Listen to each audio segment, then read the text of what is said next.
Assalamualaikum warahmatullahi wabarakatuh. Kepada yang terhormat Bapak Muhammad Wisal Ramadan selaku dosen pengampu mata kuliah pendidikan agama Islam. Perkenalkan, nama saya Intan Sari dari kelas A16 NIM 2101316000878. Kali ini saya akan memberikan presentasi untuk memenuhi tugas UTS saya di semester ini tentang korupsi dan upaya pemberantasannya dalam Islam.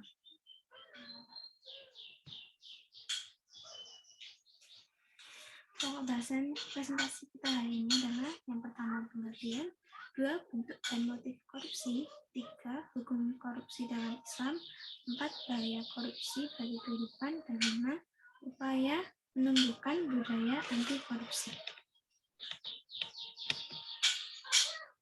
Yang pertama adalah pengertian. Korupsi berasal dari bahasa Latin corrumpe, corruption, corruptus. Tersebut kemudian diadopsi oleh beberapa bahasa di dunia. Secara istilah, korupsi adalah perbuatan buruk seperti penggelapan uang, penerimaan uang suap, dan lain sebagainya. Sedangkan dalam Undang-Undang Republik Indonesia Nomor 31 Tahun 1999 Pasal 2 Ayat 1 tentang pemberantasan tindak pidana korupsi menjelaskan bahwa korupsi adalah setiap orang yang melawan hukum melakukan perbuatan memperkaya diri sendiri atau orang lain atau suatu korporasi yang dapat merugikan keuangan negara atau perekonomian negara. Selanjutnya, bentuk dan motif korupsi. Bentuk korupsi ada 5, yaitu hulul, riswah, hadiah, syarikah, dan khianah. Hulul atau bernama lain penggelapan adalah istilah untuk penggelapan harta rampasan perang sebelum dibagikan kepada yang berhak. Kedua, riswah atau yang biasa kita kenal dengan suap, yaitu sesuatu yang diberikan oleh seseorang kepada orang yang memiliki kekuasaan agar ia memberikan si pemberi sesuatu yang bukan haknya. Selanjutnya adalah hadiah atau gratifikasi atau bernama lain hibah, yaitu pemberian sesuatu dengan maksud dan tujuan tertentu. Yang keempat adalah syarikah atau bernama lain pencurian. Tindak pencurian merupakan salah satu bentuk tindak pidana korupsi, karena pada hakikatnya korupsi adalah pengambilan atau pencurian uang negara, uang perusahaan, uang organisasi, atau uang lainnya tanpa alasan yang sah. Dan yang terakhir adalah khianah atau kecurangan, yaitu perbuatan tidak jujur, melanggar janji,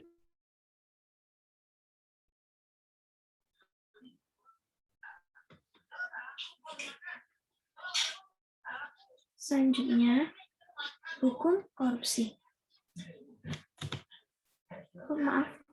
Selanjutnya, motif internal. Motif dari korupsi ada 2, yaitu motif internal dan eksternal. Motif internal adalah motif yang berasal dari diri seseorang, seperti sikap terlalu mencintai harta, sehingga membuat orang-orang berlomba-lomba memperkaya diri sendiri dengan cara apapun, baik cara yang halal atau yang haram. Selanjutnya, sikap tamak dan serakah, yaitu seseorang yang tidak merasa puas akan apa yang telah dimiliki saat ini. 3, sikap hidup konsumtif dan hedonis, yaitu berlebihan dalam membelanjakan hartanya. 4, pemahaman agama yang masih dangkal. Dan kelima, hilangnya nilai kejujuran. Selanjutnya, motif eksternal atau yang berasal dari luar, seperti adanya kesempatan dan sistemnya yang rapuh.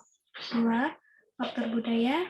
3, faktor kebiasaan dan kebersamaan. Dan yang keempat, penegakan hukum yang masih lemah. Selanjutnya, hukum korupsi.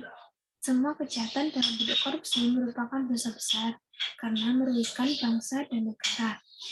Hukuman korupsi disesuaikan dengan tingkat kejahatannya, di mana yang paling ringan adalah hukuman penjara, yang terberat adalah hukuman mati. Berdasarkan Quran Surat An-Nur ayat 38 menjelaskan bahwa seseorang yang korupsi akan dihukum potong tangan. Bahaya korupsi akan membahayakan anak individu, generasi muda, masyarakat, politik, birokrasi, administrasi, dan perekonomian. Yang pertama, bayar bagi individu. Korupsi akan membuat amal ibadah seseorang tidak diterima oleh Allah Subhanahu wa taala dan akan membuatnya masuk ke neraka Allah. Selanjutnya, untuk generasi muda, yaitu rusaknya generasi muda di masa sekarang. Selanjutnya, gaya di lingkungan masyarakat akan menjadi kacau dan membahayakan standar moral dan intelektual di lingkungan masyarakat. Bahaya korupsi pada sistem politik akan membuat atau menghasilkan pemerintahan dan pemimpin masyarakat yang tidak sah di hadapan masyarakat. Selanjutnya, birokrasi administrasi, yaitu tidak efisiennya birokrasi dan meningkatnya biaya administrasi dalam birokrasi. Dan yang terakhir, bahaya korupsi dalam sistem perekonomian, yaitu berkurangnya investasi modal dalam negeri maupun dari luar negeri.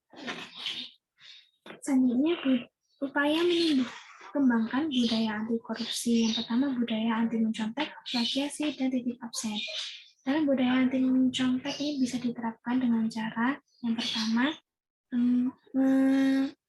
membiarkan anak belajar sebelum ada tugas atau ulangan atau ujian. Dan kita sebagai orang luar atau pihak luar memberikan apresiasi atas hasil yang akan diperoleh, baik itu nilainya baik atau buruk, yang penting siswa atau anak tersebut jujur. Aktivitas seseorang dan mengapresiasi hasilnya dan meyakinkan bahwa itu lebih baik daripada mencontek hasil karya orang lain.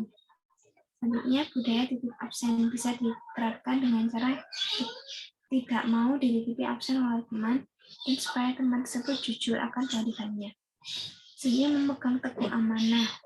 Ini wajib dilakukan karena amanah adalah sesuatu yang harus kita pegang, dan agar kita dipercaya oleh orang lain, kita harus senantiasa menjalankan amanah yang diberikan.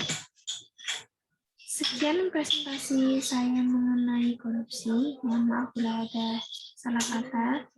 Wabillahi taufiq wal hidayah. Wassalamualaikum warahmatullahi wabarakatuh. Terima kasih.